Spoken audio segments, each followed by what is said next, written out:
మంథనిలో జరిగిన కాంగ్రెస్ పార్టీ ఎన్నికల ప్రచారంలో మంత్రి శ్రీధర్ బాబు పెద్దపల్లి పార్లమెంట్ ఎంపీ అభ్యర్థి వంశీకృష్ణ పాల్గొన్నారు. ఈ సందర్భంగా మంత్రి శ్రీధర్ బాబు సంచలన వ్యాఖ్యలు చేశారు.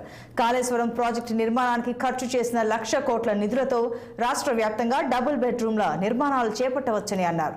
గత బీఆర్ఎస్ ప్రభుత్వం ఆర్థిక వ్యవస్థను 7 లక్షల కోట్ల అప్పు చేసి తెలంగాణను అతలాకుతలం చేసిందని, కాళేశ్వరం ప్రాజెక్టు కట్టి మంథని ప్రాంతానికి కనీసం సాగునీరు కూడా ఇవ్వలేదని విమర్శించారు.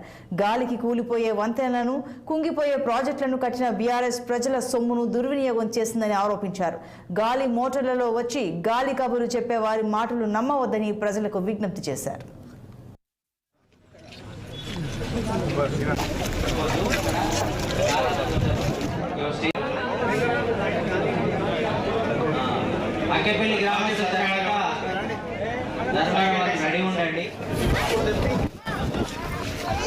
మన ఐటీ పరిశ్రమల శాఖ మంత్రి